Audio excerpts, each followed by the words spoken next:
Welcome to our channel, ladies and gentlemen. Being a president requires a lot of skills and a lot of wisdom, and it really requires managerial skills.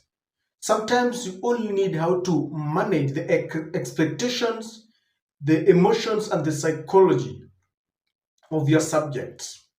And I think William Ruto does not get it right. During the campaigns, William Ruto really managed the emotions of people, telling the youth that they were hustlers. He even went and captured the churches. He really did well in hoodwinking the whole country. And then with a little election malpractice, he ascended to power. But something tells me that William Ruto is indeed a good man, but mambo ya urais hawezani nayo. Sometimes you may want something so bad, so much, just because you want it. But then, when you're now faced with the reality, you realize that you really bargained for too much. I'm saying this because William Ruto's tenure, his reign is full of very bad headlines, bloody headlines. Just a day after BBC described the shocking scenes at Parliament when Gen Zs stormed the Parliament, and of course William Ruto banned the airing of that documentary. But today, in a very simple matter that could have been solved very amicably, 5 people have lost their lives. I mean, ladies and gentlemen, you see, one life lost is just a life too much. In Narok, there was some controversy and altercation between the public, the residents of that place is called Angata. And this was a kind of a land dispute. Police killed 5 people because the residents are saying that this land was given to them by the former and the late president Daniel Torotich Arap Moi. And today, there was a lot of tension when they saw some people going there without any notice, without proper information, prior preparation.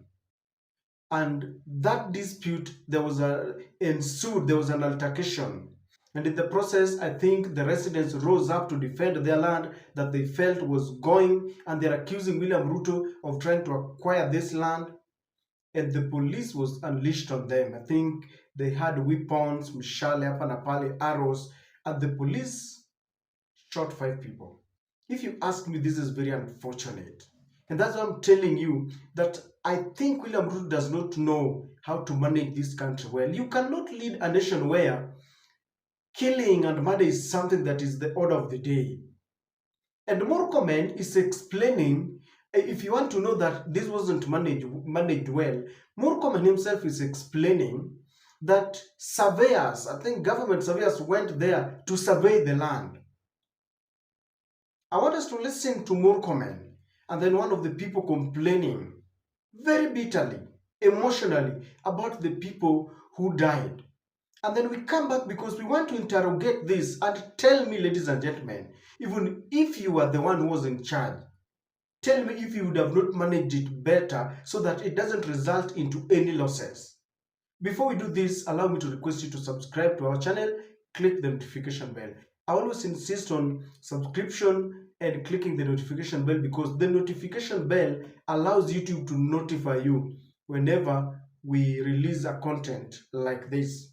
Don't forget to like our videos and share them. Please, liking the video is very significant to us because it goes a long way in promoting the video. Kindly check these clips. Kutoka Anata Bargoi. Kuna kisanga ambayo hii serikali tuoneshe maajabu siku ya leo. Wamekuja kwa shamba ya watu wakipalilia na kuua watu 5. Na hii maneno ya hii shamba tulipewa na Moi 30 years na tuko naye title. Na hii Jupat na serikali atueleze kama hii shamba ni yetu, anatuulia watu bure na shamba ni ya wananchi. Ruto, kama hii shamba ni yako utueleze.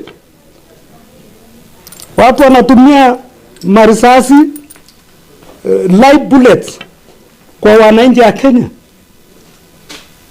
Sisi ni wenyeji wa Kenya hii na shamba ni yetu na tuwezi toka katika hii eneo. Watu wanauawa bure. Akia Mungu, watu wanauawa bure kwa shamba. Mimi nimezaliwa hapa Hang'ata 30 years. Tukipewa na Moi.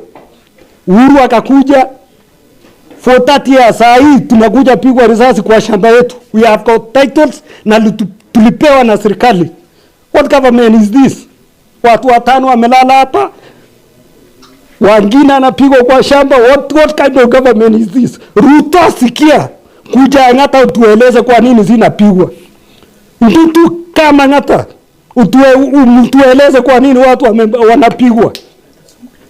Sunguli kuja, tumeongea na Sunguli. Watu wanapigwa, serikali haoni. Watu ambao wameangamia kutokana na kisa hicho. Watu ambao wameuawa saa hii tayari ni watu 5 na watu 2 wamejairiwa. Walikuwa wako shambani wakipalilia. Wako na swali lingine. Kitu mimi nataka niseme, hatukuja Hang'ata tumelezwe. Nimesikitishwa sana na maneno imefanyika huko Narok.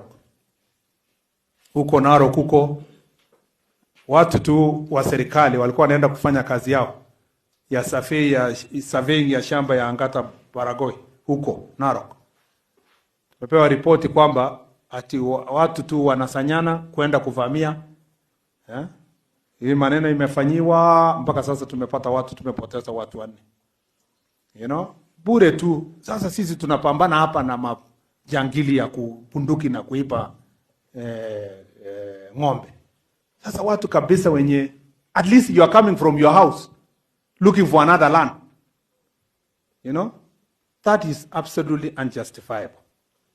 Na mimi nataka kusema kwamba, and as I said juzi nikiwa Machakos, and this Rift Valley as well, land is becoming a very serious source of conflict. But land has a proper way of resolving. Mtu mwenye hajakubaliwa anaenda kotini. Ukilose kwa kotini unaenda appeal. We do not want to see the situation that we have seen in Narok. And our police officers, the IG hapa, mmeona IG anatoka akipika masimu, amepeana the right orders, DIG is here. There is calm now has been restored in Narok, but we will ensure that those who have incited Kenyans to violence are going to be brought to justice. We will not stop at anything, and it will not matter the position anyone is holding. We have no allegiance to anyone else except the Constitution and the law. And so anybody who has been involved in the Narok situation and cause the kind of mayhem and violence, we are going to take firm legal action. And going forward, the IG has briefed me rightly that we are going to increase the strength of our police officers in the area, and we are going to make sure that no inch of our country, not a village, not a town, not a city, not a lake, not a sky, that is going to be surrendered to criminals. We must continue being a community that is best and a country that is ruled by rule of law. Ladies and gentlemen, as a president of a country, you need to understand that land is very emotive. That is one thing that everyone knows. Even in the rural suburbs, you've seen relatives killing each other because of a small piece of land. Land is very emotive. And if you look at some of the very historical injustices that have been recorded in the country, land is one of them. Do you remember when Ruto and Gachagua ascended to power, they started pointing accusing fingers to the Kenyatta family, or that they grabbed large chunks of land and all that.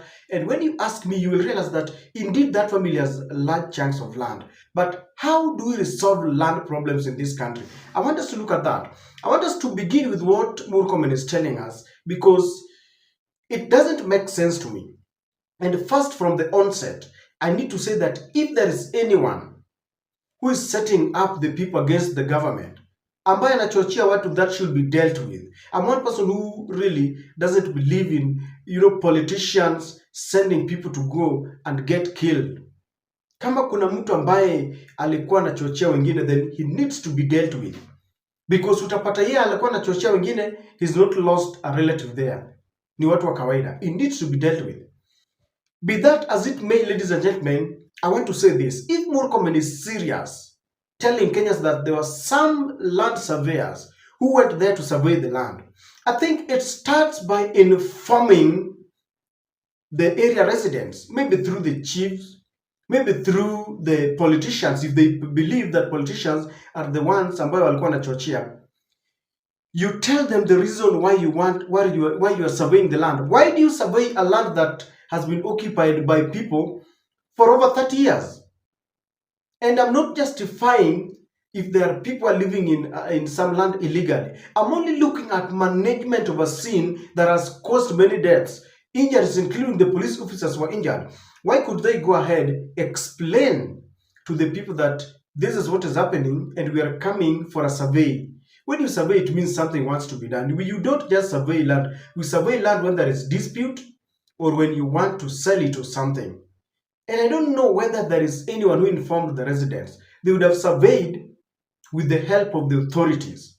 When you see a group rising up with weapons, they feel that they are defending the land. And you know, places like Masai land, I don't know whether land is still communal, but those are people who really value land. And when you try to come in with a lot of forex, definitely it will result into fatalities, which is not good. So I feel this was not managed well. Number two, I have always complained about the Ndungu report. The reports that every successive government does not want to open. Everyone is guilty, from Moi to Kibaki, who came in. And even after getting the new constitution, no one has ever opened things like the Ndungu report. Uhuru Kenyatta never did. Even the opposition does not make noise about it. Why? I have a feeling that all of them are guilty. When it comes to land, all these people read from the same page. It is like parliamentarians when they want to get more salaries. You will never see any opposition. But you realize that Kimani Chungwas and the UNEDs are speaking the same language. When it comes to land, no one ever speaks about it. There are reports that they are sitting on. These are the reports that need to be open. Land has been a very sensitive matter. If these people, for example, say that they were given this land by Moi, Moi was using that very old constitution. I think that constitution gave him some authority. He could give away land. If you realize that you want to repossess this land, isn't there any other way you can do it? Must you go there with a lot of, authority, and you know that you are confronting people who have lived here for long? How do you even convince them? There's a better way of doing things. This Ndungu report and all the reports of the historical injustices, including the Wagala massacre and all that, should be opened so that we do away with this. Because all these things, one of the reasons why people invaded the Uhuru's not land farm is because they were told, these people grabbed land. And land has been used for campaigns, for political gains and political purposes. People have killed each other. And the president knows this, the opposition knows this, but they don't want to talk about it. Murkomen says that indeed people, if you have a dispute, you must go to the courts. Yes, it's true. But how many of you trust our courts? I know of cases, not just one, where money has always reigned and prevailed. The rich taking over land by force. You go to court, you realize that they have good lawyers, you cannot afford any lawyer, and they go and argue their case. Some judges take blood. It's very, very sad, and your land is gone. So there's that lack of trust between the people and the judiciary, the courts themselves. That's why sometimes people take the law into their hands. I've always said on this channel that the courts must be very careful. They're the reason why people take the law into their hands. I'll give you an example.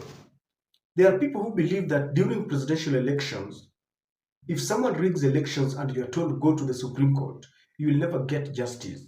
They will always side with the person who has been declared the winner. It only happened once with Maraga, that man with a very giant heart, the heart of a lion. All the others will tell you wild goose chase.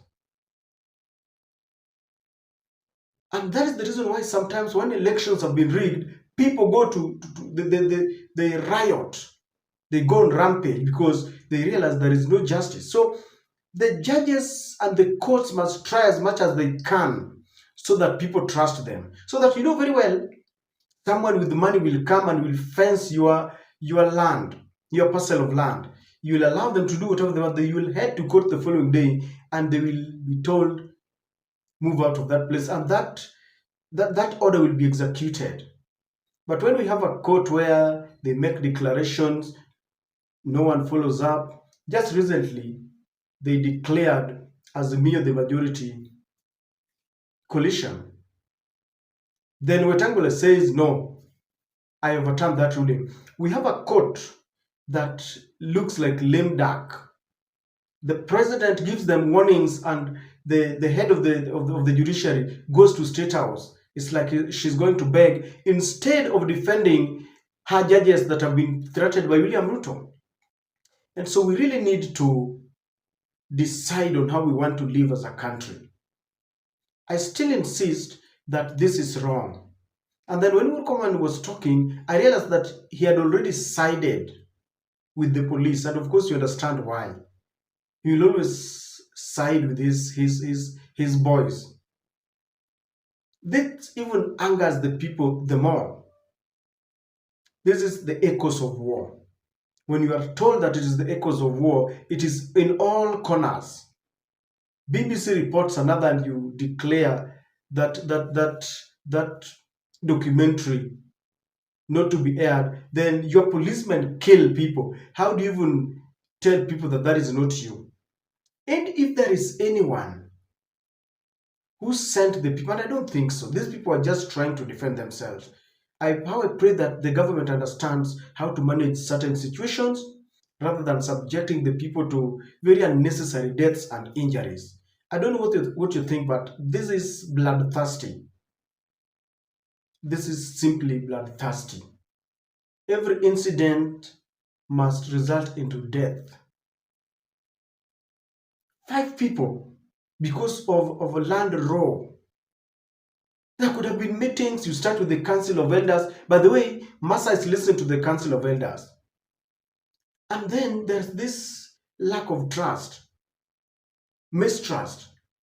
And they link Ruto, they feel William Ruto has got an appetite for land. There is this notion, there is this, he has been stereotyped, or this is something that people feel. It started with Weston when school children were tear gassed when he was a deputy president. And so it is very easy to play around with people. You tell them, yeye ndiye anataka kufanya nini, kugrab, even if he's not the one, even if he's not involved. And that's why I insist, please, our authorities must know how to handle certain situations. Not every situation calls for tear gas and live bullets. And even our people must be very careful how to approach certain situations, because life is lost just once and it is gone. And I don't know what you think, but this was so sad for me. And it really mirrors the echoes of war, echoes of justice, parliament, the blood parliament, and all this. It narrows down to one thing: a government that loves using bullets to solve any dispute.